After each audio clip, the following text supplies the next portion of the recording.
एक समय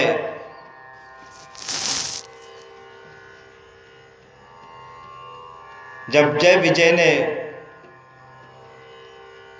सनकादि ऋषियों को वैकुंठ धाम में जाते हुए 5 वर्ष का बालक समझ करके इनकी हंसी की और अंदर जाने से, प्रवेश करने से रोका।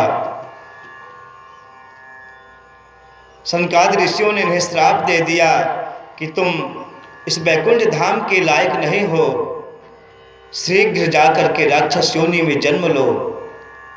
तब भगवान ने ही कहा था कि तुम लोग चिंता ना करना, मैं ही तुम्हारा उद्धार करूंगा। तुम मेरे से भक्ति तो असुर भाव में कर नहीं सकते, बैर भाव का ही आश्रय लेकर के तुम मेरे द्वारा युद्ध में मारे जाओगे और मेरे परम धाम को प्राप्त होकर के इस राक्षस योनि से मुक्त होगे।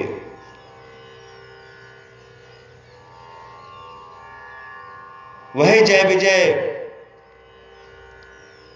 कश्यप की पत्नी दिति के गर्भ से हिरण्यकश्यप और हिरण्याक्ष के रूप में उत्पन्न हुए। हिरण्याक्ष का वध भगवान ने वराह का रूप रख करके पृथ्वी को रसातल से लाते हुए युद्ध में मार दिया।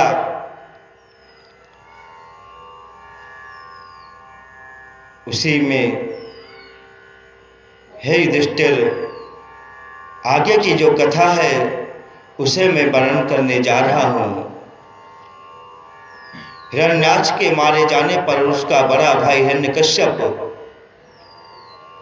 बहुत दुखी हुआ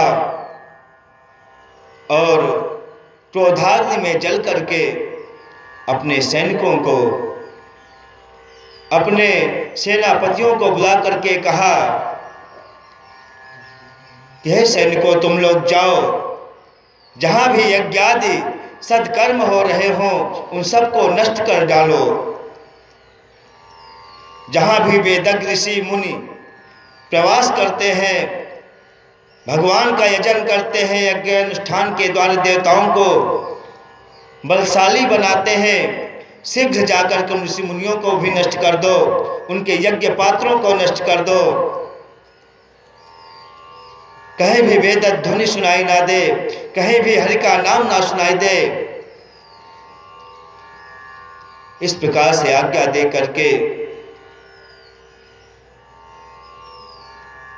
वो अपने मां के पास जाता है। वहां देखता है कि माता दिति हिरण्याक्ष की पत्नी, उसके पुत्र हिरण्याक्ष की शोक में बड़े दुखित हो रहे हैं। हिरण्यकश्यप कहता है, अरे माता, तुम मेरे भाई के लिए शोक मत करो, उसने युद्ध करते हुए अपने आप को वीरगति को प्राप्त किया है, वो तो महान वीर है। और देखो, वो मेरा भाई भी था, उसने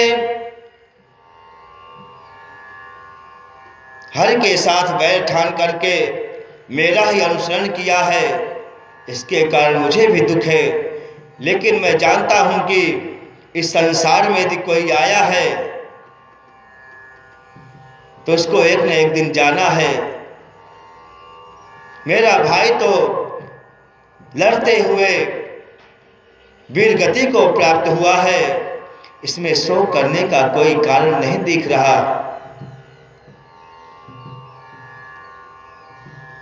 अरे संसार में जो भी आया है उसको एक न एक दिन मृत्यु का ग्रास तो बनना ही पड़ता है।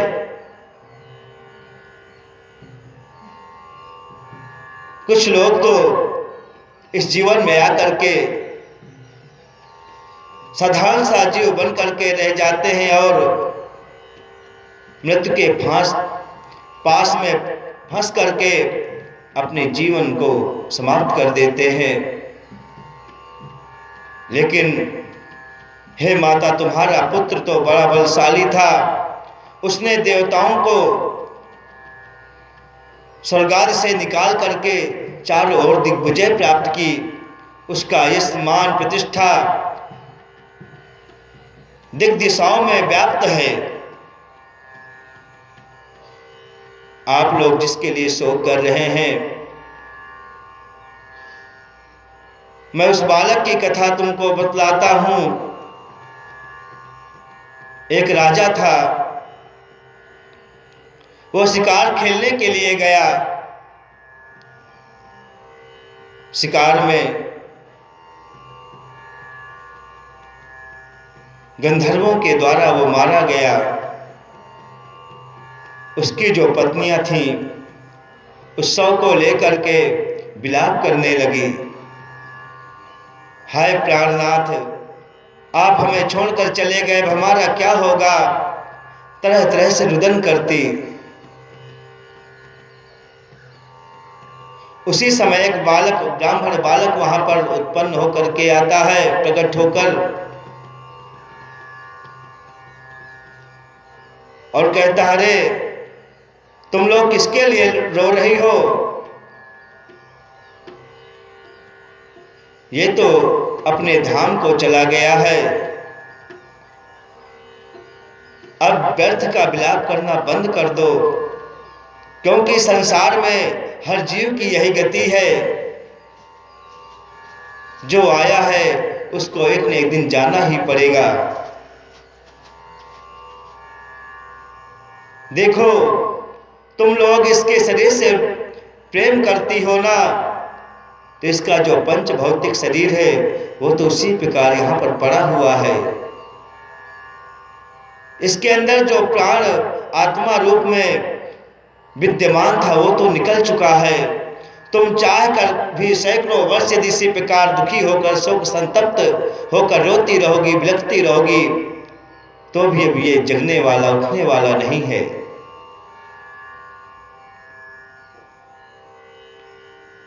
अरे रानियों, तुम ध्यान देकर सुनो। तुम लोगों की दशा उस बहेलिए की ही तरह है, उस पक्षी की तरह है। ककुद पक्षी जो पेड़ में बैठा हुआ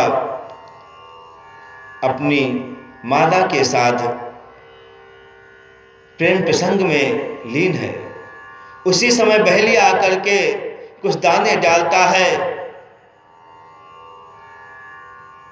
उसकी पक्षी की स्त्री जाकर दाना चुनने जाती है और जाल में फंस जाती है।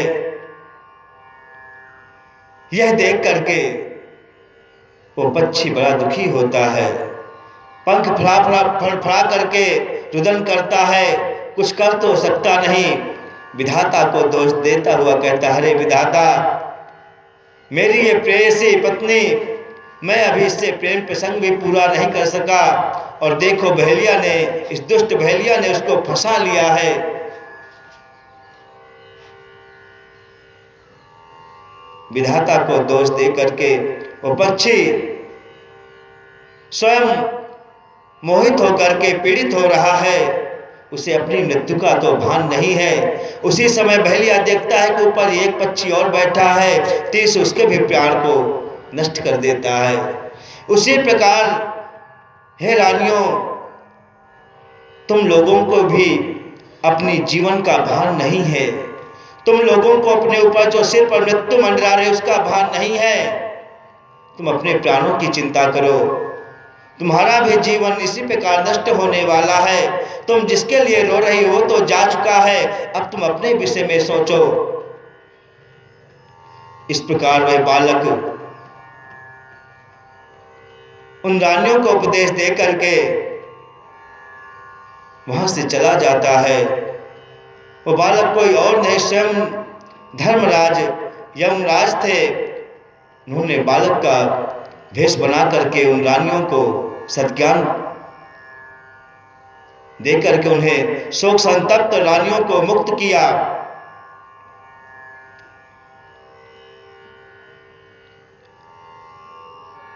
इसी प्रकार हे माँ, हिरण्यकश्यप कहता है कि आप लोग भी इस शोक को त्याग करो। देखिए कितनी विलक्षण बात है। हिरण्यकश्यप स्वयं धर्म यज्ञ आदि को नष्ट करने की आज्ञा देता है और इधर अपने भाई की मृत्यु पर अपनी मां को सद्ज्ञान का उपदेश देता है। स्वयं वो जानता है, आत्मज्ञान को भी जानता है, लेकिन बैर भाव के कारण, भगवान से बैर होने के कारण उनके बनाए हुए वैदिक मार्ग का अनुसरण न करके अधर्म का आश्रय लेकर के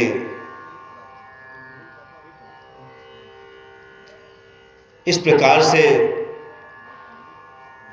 मां का शोक नष्ट हुआ और हिरण्यकश्यप अपने महल में आकर विचार करता है।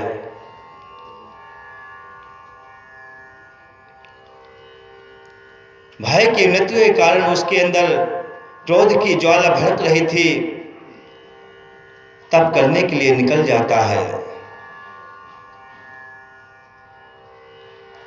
सालमनी पर्वत पर जाकर के घोर तप करने लगता है। एक अंगूठे पर खड़े होकर के दोनों हाथ ऊपर करके 100 वर्षों तक बिना कुछ खाए पिए महान तप करने लगता है। तप करते करते उसके अंदर की जो तेजमयी ज्वाला है, अग्नि है, प्रकट हो जाती है, जिससे तीनों लोग जलने लगते हैं। सभी देवता हाहाकार करते हुए परम पिता ब्रह्मा जी के पास जाते हैं। हे पिता, हे पितामह, ये कैसी ज्वाला है जो हम सबको जलाए दे रही है? कृपा करके हमें इस ज्वाला से बचाएं। ब्रह्मा जी ने कहा, अरे देवताओं, तुम लोग चिंता ना करो, यह हिरण्यकश्यप के द्वारा किए हुए तप की ज्वाला है। मैं शीघ्र जाकर के उसे वरदान देता हूँ। आप लोग शोक संतप्त ना हो, दुखी ना हो। इतना कह करके भृगु आदि ऋषियों को साथ में लेकर के ब्रह्मा जी वहीं पर जाते हैं जहां ये ज्वाला प्रकट हो रही थी। देखते हैं चारों ओर कहीं भी हिरण्यकश्यप दिखलाई नहीं पड़ता, सिर्फ प्रकाश ही दिखलाई पड़ता है, क्योंकि उसके सारे शरीर में दीमक लग चुके थे। सिर्फ मांस, हड्डी के अलावा मांस और रुधिर कुछ भी नहीं बचा हुआ था। हड्डियों में रह करके ही उसने अब तक अपने प्राणों को जीवित रखा है। ऐसा आश्चर्य में तब देख करके ब्रह्मा जी बड़े चकित हुए। ब्रह्मा जी ने हिरण्यकश्यप को संबोधन करते हुए कहा, रे वत्स, तुम्हारा तप पूर्ण हुआ, तुम जागो। इतना कहकर ब्रह्मा जी ने अपने कमंडल से जल छिड़का, जिससे उसके जो पूर्व में देह थी वो प्राप्त हो गई। हिरण्यकश्यप ने ब्रह्मा जी के इसी चरणों में प्रणाम करके कहा, हे ब्रह्मन, हे पितामह, आप जगत के जगदाधार है, आप ही सृष्टि के नियंता है, नियामक है, आप मुझ पर प्रसन्न होइए। ब्रह्मा जी ने कहा, मैं तुम्हारे तप से प्रसन्न हूं, मांगो, क्या मांगना चाहते हो? हिरण्यकश्यप ने कहा, हे पितामह, यदि आप प्रसन्न हैं तो मुझे ऐसा वर दीजिए जिससे मैं किसी के द्वारा भी मारा ना जाऊं। ब्रह्मा जी ने कहा, संसार में जो भी कोई आया है उसका एक न एक दिन मृत्यु निश्चित है, उसकी मरण निश्चित है। तुम सोच विचार करके कुछ और वरदान मांगो। तब हिरण्यकश्यप कहता है कि हे ब्रह्मन, हे पितामह, मुझे देवताओं से, मनुष्यों से किसी प्रकार की कोई भय ना हो। ना मैं अस्त्र से मरूं, ना शस्त्र से मरूं, ना दिन में मरूं, ना रात में मरूं, ना घर में मरूं, ना बाहर मरूं, ना मुझे पशु मार सके, ना कोई मनुष्य मार सके। इस प्रकार से हिरण्यकश्यप अपनी समझ में जहां जहां से उसको भय था उन सब स्थानों से सुरक्षा के लिए वरदान मांग लेता है। ब्रह्मा जी ने कहा, मैं तुम्हारे तपोबल से बहुत ही प्रसन्न हूँ, इसलिए मैं तुम्हें वरदान देता हूँ, जो तुमने मांगा वो तुम्हें प्राप्त हो। इस प्रकार से बलशाली होकर के हिरण्यकश्यप वरदान पा करके अति मतोन्मत्त होकर के उसी क्षण देवताओं के स्वर्ग ऊपर चढ़ाई कर देता है। इंद्रादि देवता सभी यहाँ वहाँ भाग करके भगवान की शरण लेते हैं। भगवान नारायण के पास जाते हैं। नारायण कहते हैं, हे देवताओं, तुम चिंता ना करो, समय की प्रतीक्षा करो, मैं हिरण्यकश्यप की पत्नी कयाधु के द्वारा अपना भक्त पुत्र भेज रहा हूँ, उसी से बैर ठान करके मैं अवतरण लेकर के उसका वध करूँगा। तब तक तुम लोग प्रतीक्षा करो और ऋषि मुनियों के आश्रम में जाकर के रहो। इस प्रकार देवताओं को आज्ञा दे करके भगवान अंतर्ध्यान हो जाते हैं। देवता लोग ऋषियों के आश्रमों में रह करके छिपकर निवास करते हैं। इधर हिरण्यकश्यप जितने भी यज्ञ आदि सत्कर्म हो रहे थे उन सबको नष्ट कर देता है। स्वयं यज्ञपति बन करके अपने नाम की आहुतियाँ दिलवाता है। स्वयं को भगवान बन करके अपने राक्षसों को कहता है कि आज से मेरे नाम का ही यज्ञ होगा, मेरे नाम की ही पूजा होगी, मुझसे बढ़कर इस समय कोई भी संसार में नहीं है। इस प्रकार से हिरण्यकश्यप सभी देवताओं को, दिक्पालों को अपना दास बना लेता है। इधर हिरण्यकश्यप अपने राज्य में रह करके सभी प्रकार के भोगों को भोगते हुए उसके 4 संतान उत्पन्न होती है।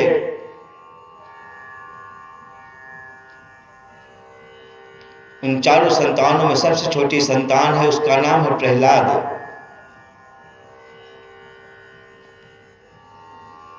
प्रहलाद जन्म से ही नारायण भक्त हैं।